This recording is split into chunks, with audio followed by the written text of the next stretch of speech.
तो कलयुग जब प्रारंभ हुआ तो कलयुग ने अपने सारे जितने उसके एजेंट थे कलयुग के सबको आदेश दिया कि जाओ कलयुग का विस्तार करो, चप्पे चप्पे पर हमारा राज्य होना चाहिए।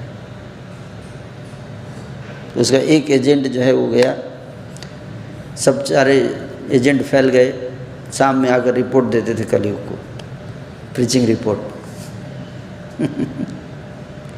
तो एक एजेंट आके बोला, वो आया जब वापस तो कलयुग, बोलो क्या रिपोर्ट है, आज तुमने क्या किया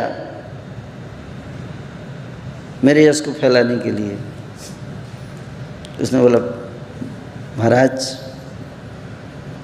आज मैंने एक व्यक्ति को इंस्पायर्ड किया चोरी करने के लिए, मतलब तुमने अच्छा काम किया है, very good, you done very good. दूसरा है, बोला तुम बताओ। बोला महाराज मैंने एक व्यक्ति को इंस्पायर किया है अवैध संबंध बनाने के लिए, उससे अच्छा काम किया तुमने, you have done better than him. तीसरा आया, बोला तुमने क्या, तुम्हारा क्या रिपोर्ट है। बोला महाराज हमने एक साधु को इंस्पायर किया है चोरी करने के लिए। बोले तुमने सबसे बेस्ट काम किया है। तीनों में सबसे टॉप तुम्हारा नंबर तुमको मिलेगा। बोला क्यों, ऐसा क्यों। बोला देखो एक साधारण व्यक्ति अगर चोरी करता है, पाप करता है, तो केवल उसका जीवन बर्बाद होता है, लेकिन अगर एक संत जब गिरता है, संत जब पाप में लिप्त होता है, तो कितने लोगों का विश्वास खत्म हो जाता है धर्म पर। नहीं, केवल उस व्यक्ति का विश्वास नहीं खत्म हो रहा है, केवल उस व्यक्ति का पतन नहीं हो रहा है, बल्कि जितने लोगों की आशाएं उस संत पे टिकी हुई थी, जितने लोगों का विश्वास उस पर लगा हुआ था, वो सब का पतन हो जाता है। वो विश्वास सबका टूटता है ना।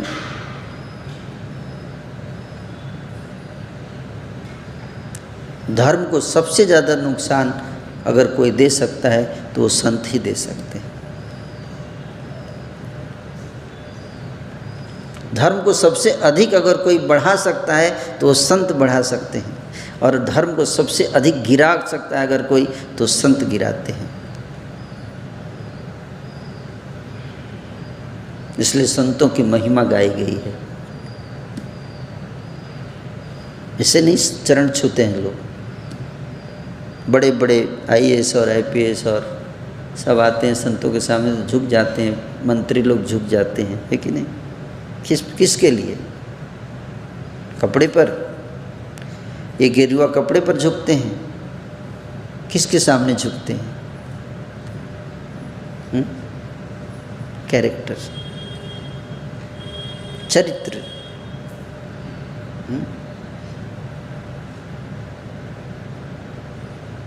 वो बहुत आवश्यक है।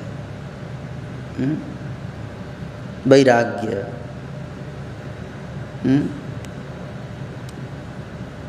वैराग्य सबसे प्रधान है।